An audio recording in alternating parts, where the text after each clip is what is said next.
Success Insight shares the stories of the people with passion and drive who make things happen in the world. Here's your host, Howard Fox.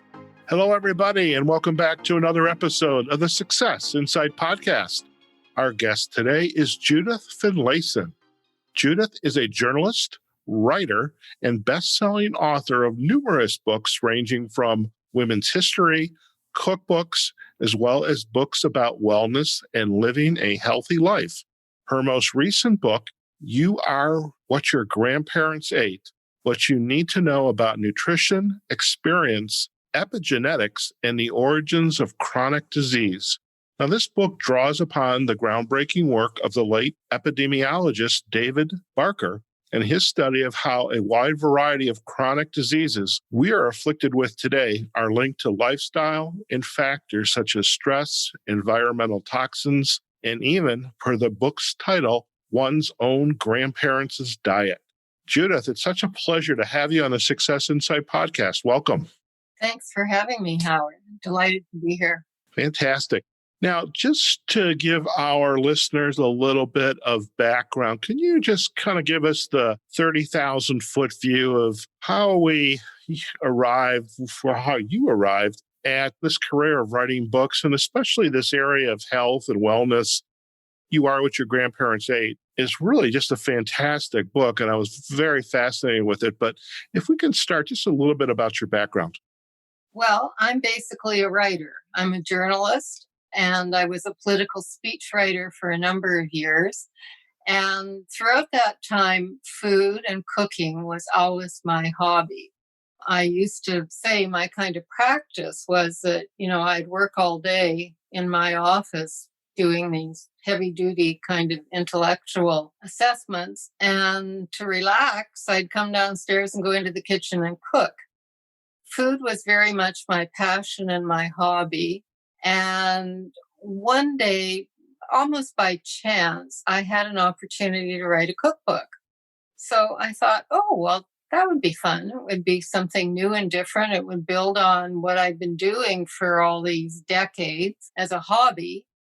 And I knew enough at that point about life coaching and so on to know that making a change and pursuing something different at that point in my life would probably be good for me.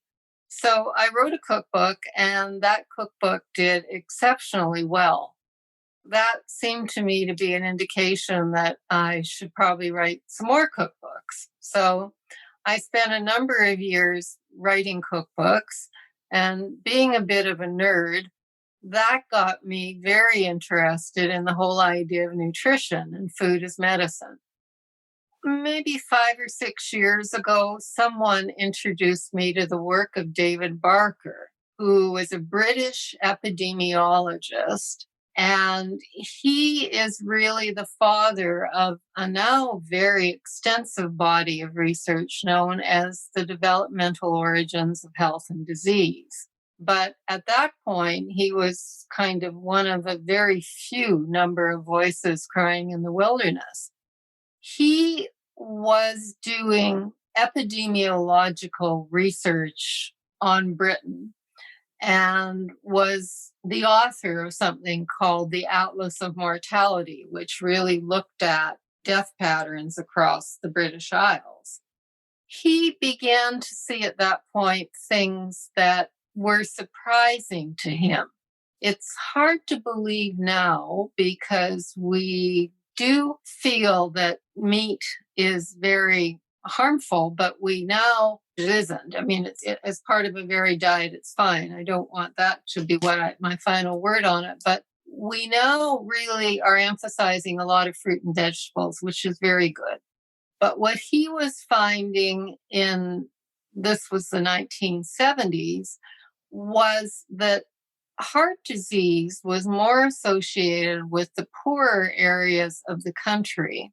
And that went against conventional thinking, which in those days was really focused on the fact that heart disease was a disease of affluence, that it was linked from eating too much meat.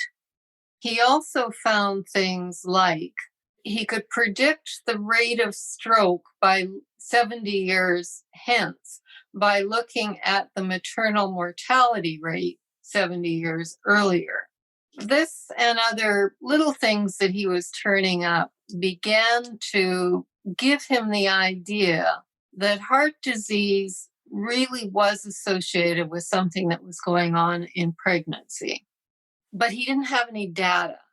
To try to make a long story short, he ended up getting the first body of data, which was a series of ledgers kept around the turn of the 20th century in a county of England known as Hertfordshire.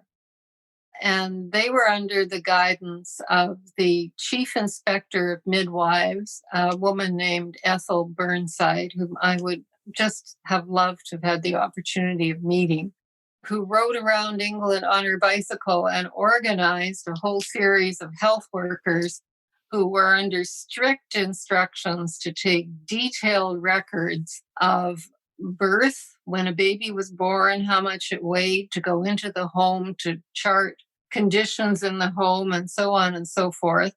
This information, I've actually seen these ledgers. They're kept at the University of Southampton in England, and they're fascinating because there's like something out of Charles Dickens, little accounting book. And he was able to link low birth weight, which is 5.5 pounds or less, with a dramatically increased risk of heart disease as an adult. And that was the beginning of the whole science of the developmental origins of health and disease. He subsequently found other much more substantial bodies of data.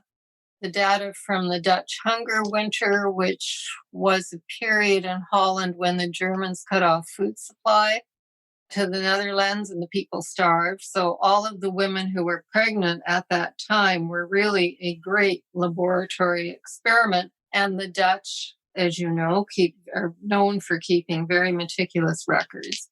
So he could use that body of research to expand his findings to show that poor nutrition during pregnancy also was linked with higher rates of obesity as an adult and type 2 diabetes, as well as heart disease. And then he also hooked up with an epidemiologist in Finland, where they have huge, huge reserves of data. And they began to do many, many studies. Dr. Barker was considered to be a crackpot until about the year 2000. And by that time, he'd done enough reproducible research that people began to take him seriously, like major epidemiologists in the United States. And he was invited to speak, I believe in the year 2000, to the National Institute of Health, which people tell me is really the ultimate. It's like winning an Oscar. It's interesting that or a couple of things are coming through for me. Is one, this man's life work is, I don't know, for the sake of a better word, son of dismissed. And it's not until later in his life when all of a sudden, the data catches up to the science that's available to kind of do some real-time studying, and you realize there's something here. And it's funny, right around the 2000s, that's when the wheat belly diet or the ketogenic diet, the Mediterranean diet, all those started to come onto our consciousness. And it's really, it's fascinating. And it's, when I was going through the book and I saw the piece on low birth weight, and I was reminded that I was born back in, the 60s, 2 months early. And so it's like, oh boy. So I won't place too much onto that other than I need to take care of myself better than I am. Thank you for that. Your book has helped me in that respect. How did this man's work begin to inform your writing, and what led up to wanting to write this book, You Are What Your Grandparents Ate? Well, basically, when I discovered Dr. Barker, and he had written a book called Nutrition in the Womb, which somebody gave to me and I read, I was really interested in what he had to say and found it quite groundbreaking, which of course it was.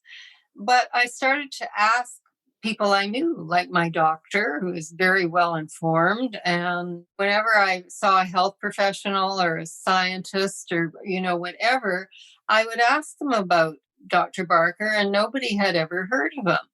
Nobody really knew about his theories, which basically the basic message of which is you have to make sure that pregnant women are well nourished. And there are just a zillion studies that now support that point of view. So that got me very interested in writing about him and making sure that ordinary people knew some of his ideas, because, as you say, once you kind of begin to understand the principles, you can take steps to take charge of your health. So around the year 2000, another area of science started to become popular, and that's epigenetics. So Dr. Barker was, and these are really tongue-twisting terms, an epidemiologist, who's somebody who studies disease patterns in large groups of people. And so that can tell you what is happening. That, for instance, can clearly establish that babies born with a low birth weight are at an increased risk for heart disease, type 2 diabetes, obesity, a few other things. Epigenetics is an area of science that had been ticking away throughout the 20th century. And its power really became clear around the year 2000 with the publication of a very famous study known as the agouti mouse study. And the agouti mice are very pretty mice that are bred to be pets. And they started breeding them in the Victorian era, and they didn't realize that in breeding them to be beautiful, they were breeding for a mutant gene. What the agouti mouse study showed, it took one of these very sickly pregnant mice who would probably die young and produce not very healthy offspring, and fed them a certain group of nutrients, some B vitamins, choline, one or two other things, that are known to improve an epigenetic process known as methylation. And by giving them these nutrients, not only did they improve the health of the mother mice, the offspring were healthy, and their offspring, that is the grandchildren of the original mice, were also healthy, and neither of the subsequent generations, i.e. the children or the grandchildren, were given supplements. So that showed that through good nutrition, you could change the epigenetic patterns. And I think maybe I should explain what epigenetics is. I think that'd be helpful. Thank you. Okay. Epigenetics is really over and above your genes, is the technical term. Your genes are fixed. We know you're born with your genes, and there's really not a lot you can do about it.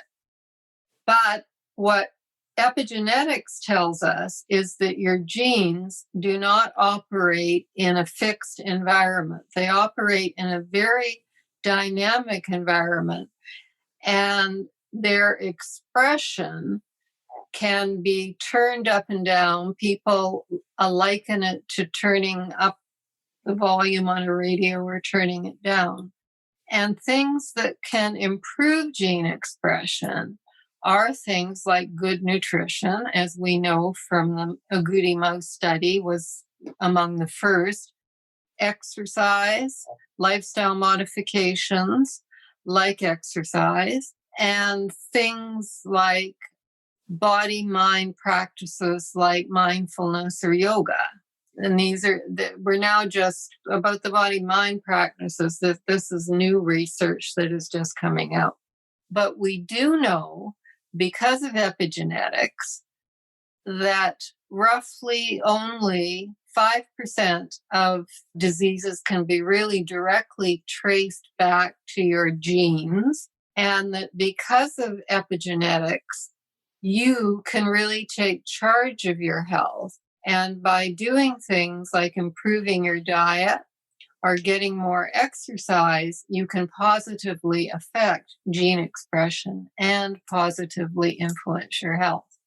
What I love about this description, how you've described epigenetics. So, as a coach, I work with clients on leadership, career development, career transition, and oftentimes I'll use a behavioral tool, a personality tool, an instrument. And some of the instruments allude to the fact that we are hardwired to a certain extent, our personality.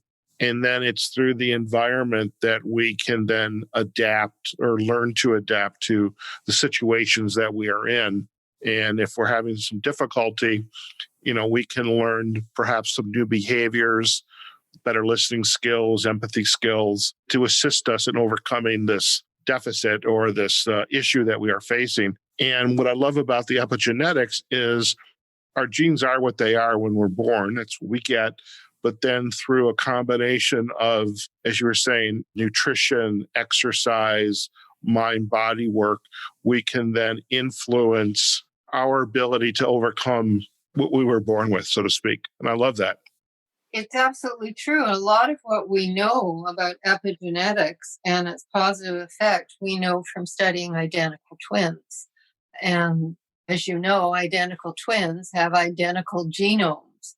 You would assume that if your genes were really the cause of disease, that identical twins would always die of the same condition.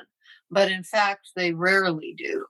And, I like to tell the story of a Finnish study of identical male twins who changed their exercise habits. And within 3 years, the twins of the group that were sedentary began to show worrisome symptoms like less stamina, a higher percentage of body fat, and indications of insulin resistance, which is linked with type 2 diabetes, as I'm sure you know. And also, their brains had less gray matter, particularly in the areas linked with motor skills and coordination.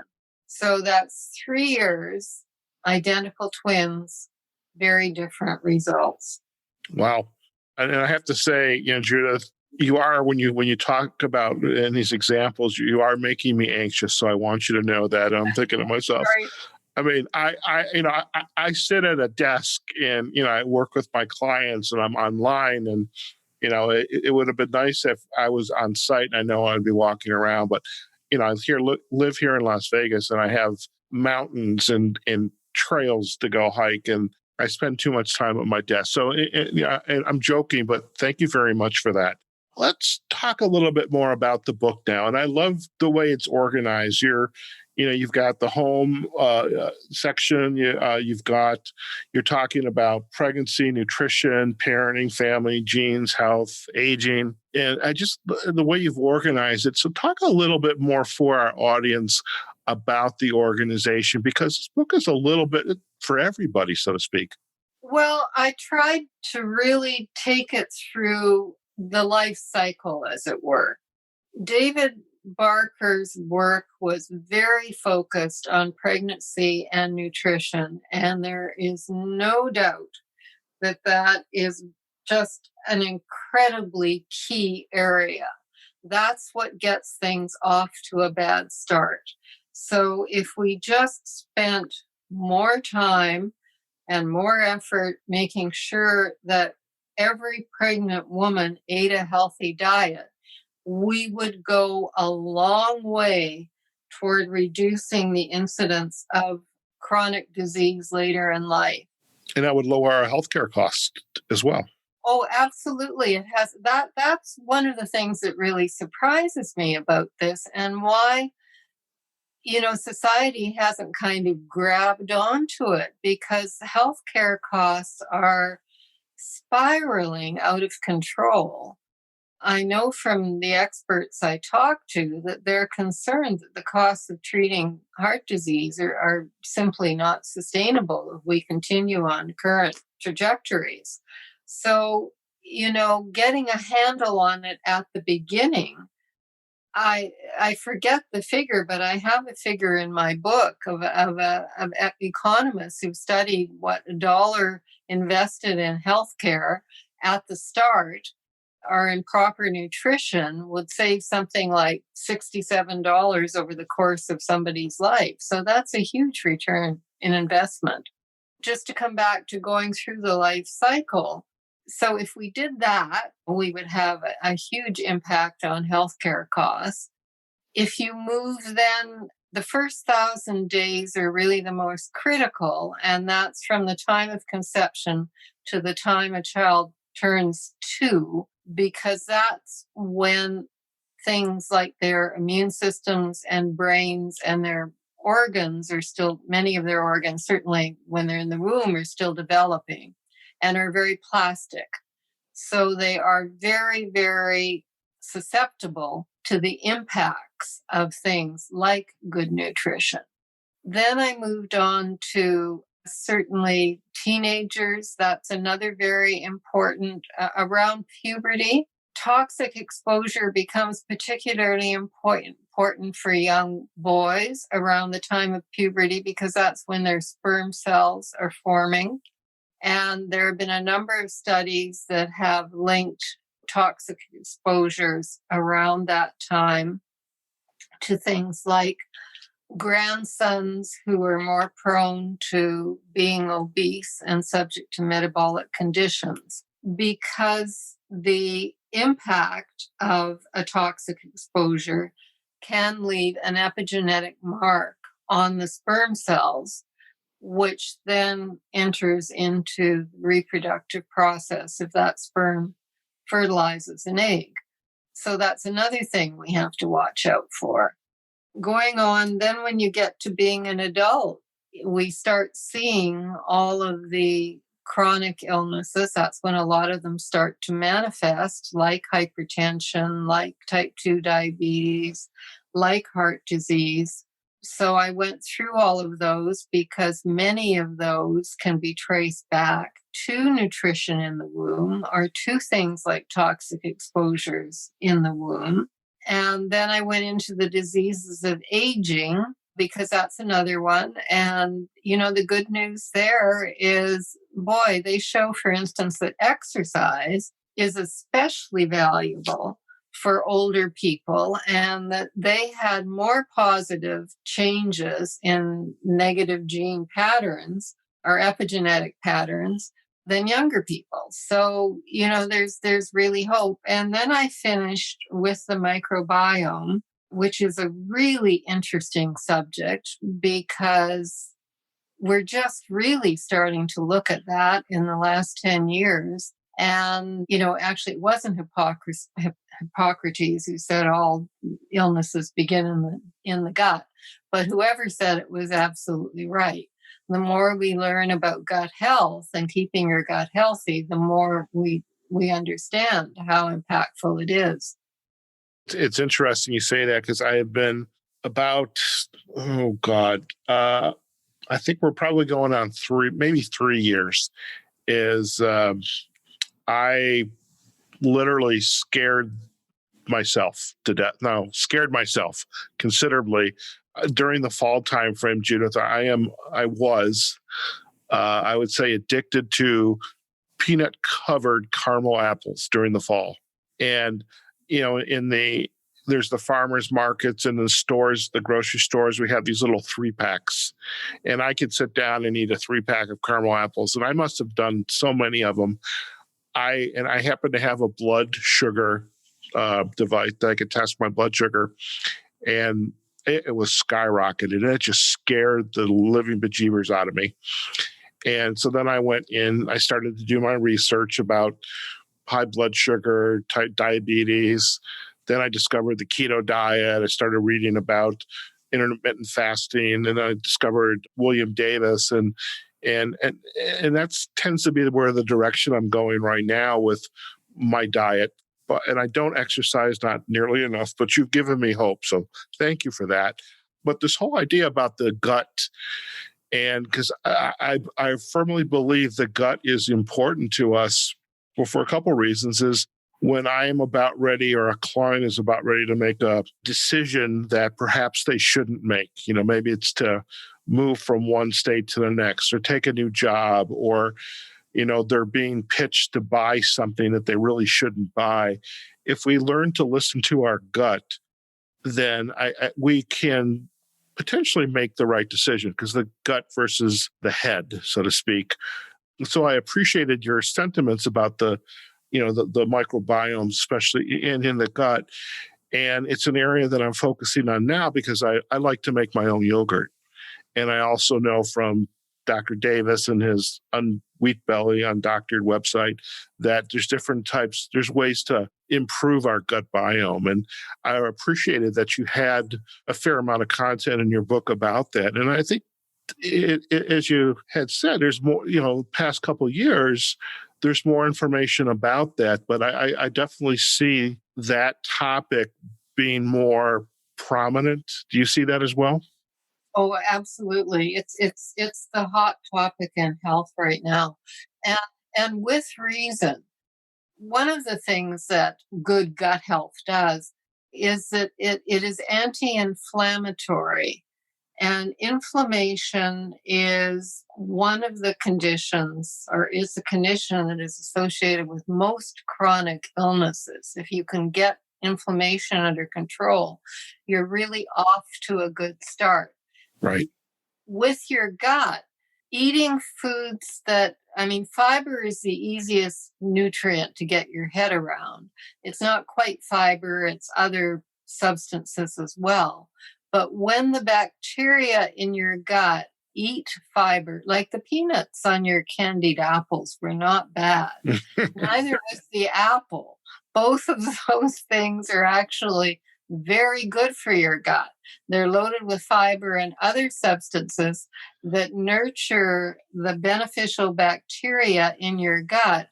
And when those bacteria consume things like fiber, these foods are some of the substances in apples, they produce what are called metabolites. The best known of these is a short chain fatty acid butyrate. And those are, among other benefits, extraordinarily anti-inflammatory. So they keep inflammation under control, which also helps to keep a variety of chronic illnesses at bay. It's a very oversimplified way of looking at it, but it's a good basis for a start. Sure. You know what I also liked about the book, and I appreciated it, and I love your thoughts on it.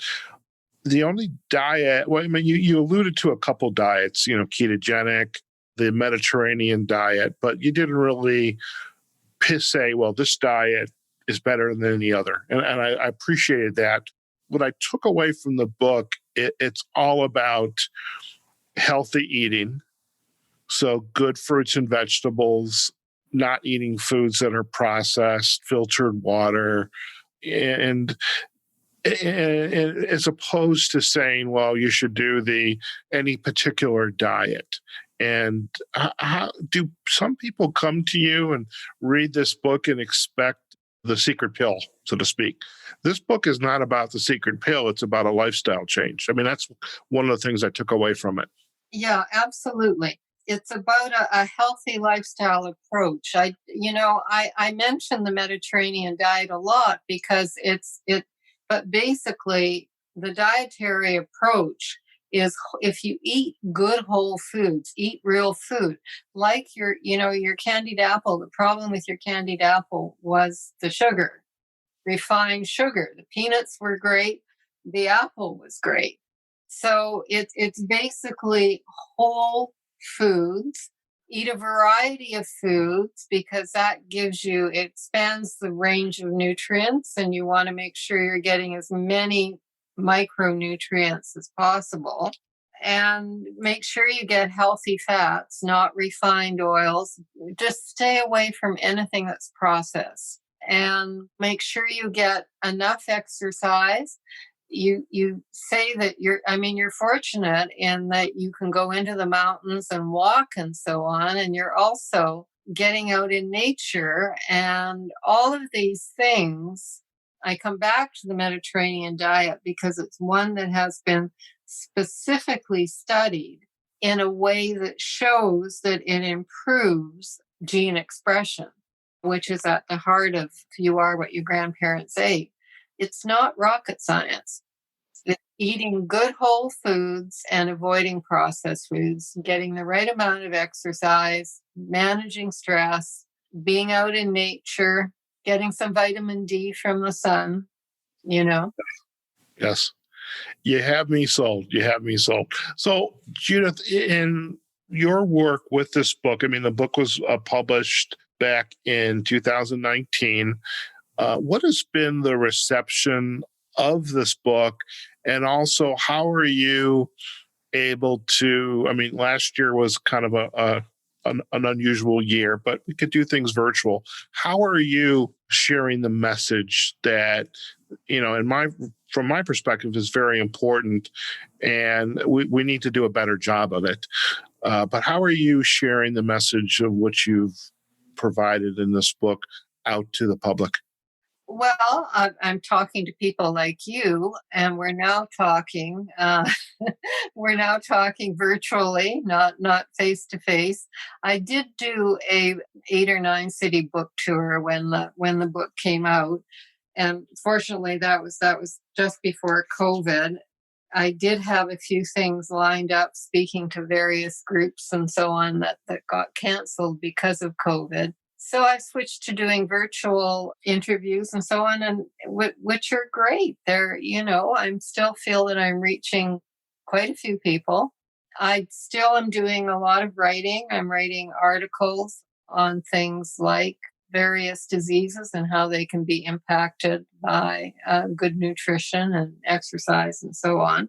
So I'm working away, and I'm hopeful that the messages of the book are reaching people who need to hear them, and slowly but surely. Very good.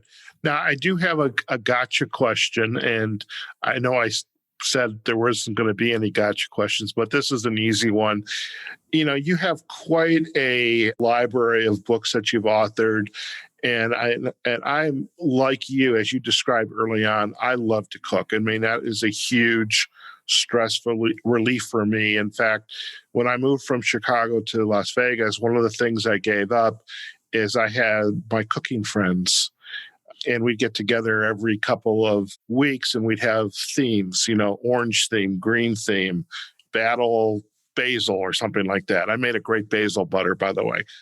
Which recipe of yours and which book or are you most proud of? Like, this is my go-to recipe. If you were going to leave me and our listeners a go-to recipe, what would that be? Oh, that is a gotcha question. That's kind of like asking a mother who's her favorite child. I just don't know. I have many. I have, I did a number of slow cooker books, and there's some great soups and stews in those. I make a mean beef stew. That's for sure. Okay. See, that's good. I love a good beef stew. That's good. Mm-hmm. I do my Texas chili. I did a whole book on chili peppers because I love chili peppers. And also, they're very, very good for you. They are actually kind of a health food on their own. And I think the Texas chili in that book, served with polenta or grits, is a really, really one of my favorites. Very good. Well, I will definitely have to check that out. And I think yesterday when I roasted a boneless leg of lamb, I mean, it was wonderful. And I had rice cauliflower with green peppers, onions, and I actually made a cream sauce with heavy whipping cream and some Parmesan. So I was very happy. No grains at all. So I was doing my somewhat of a low carb bit. But in any case, you have me intrigued. I'm going to go check out the chili book. Judith, it's been an absolute pleasure to have you on the Success Insight podcast. And definitely, anytime we can provide some insights to our listeners, I think we've done a job well done. And I think the information you've shared is absolutely wonderful. I do want to get information from you about where are the best places for our listeners to learn more about you and your work. However, before we do that, this is a minor gotcha question. Do you have a final? I'm sorry, it's my show. I get to do what I want. Yeah.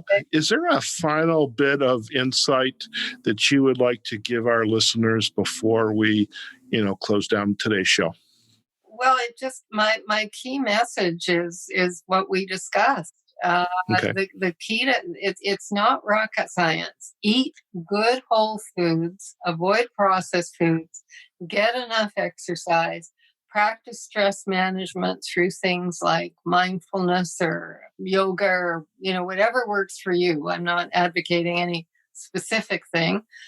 And get out and enjoy nature. And those things have all been shown to change gene expression in a very positive way, and that will keep you healthy. Very good. We appreciate that. So, Judith, if our listeners would like to learn more about you and your work, where are the best places for them to go? They can certainly find me on my website, which is judithfinlayson.com. The book is available at the usual outlets, Amazon.com, Barnes & Noble. Major bookstores should have it as well, although I guess not many people are actually shopping these days, except online. Right. So it's called You Are What Your Grandparents Ate. Fantastic. And I know you have a Facebook page presence there as well as on Twitter. So we will most certainly provide the backlinks to your website, judithfinlayson.com, Facebook, Twitter, and we'll provide a link to one or more of the online bookstores. So, Judith, once again, it's been an absolute pleasure to have you on the Success Insight podcast. Some great information, and we wish you the very best. Thank you for having me, Howard. All right, folks, we have just been chatting with Judith Finlayson. She is a journalist, writer, best-selling author of numerous books. You got to go out and get the one on the chili as well as the peppers. That's good. And we've just been chatting about her most recent book, You Are What Your Grandparents Ate, What You Need to Know About Nutrition, Experience, Epigenetics, and the Origins of Chronic Disease. Really a fascinating book. And there is something in the book for everyone, whether you are a student, parent, adult, aging, you're somebody like me that sits at the desk and, I'm helping clients every day, but I sit at my desk doing it. Maybe I should have my client coaching sessions while I walk around the block. There's an idea. I think I might figure out how to do that. But we hope you found today's episode to be not only informative and entertaining, but also to give you some insights into some things you can do to have your healthier life. Okay? Do go out and visit Judith's website at judithfinlayson.com. And again, we'll provide that backlink as well as to her social sites as well. Okay, folks, wherever you are, whatever you're doing, go out there, have a phenomenal day. And we will, and do remember, practice social distancing, wear your mask, take care of yourselves and your family. We are still in the midst of the COVID-19 pandemic, so we can't let up being aware of our surroundings and, who we're interacting with. So, we definitely want to stay healthy. All right, folks, go out, have a great day. We'll see you on the next episode of the Success Insight podcast. Take care now. Success Insight is a production of Fox Coaching and First Story Strategies. Find us online, successinsightpodcast.com.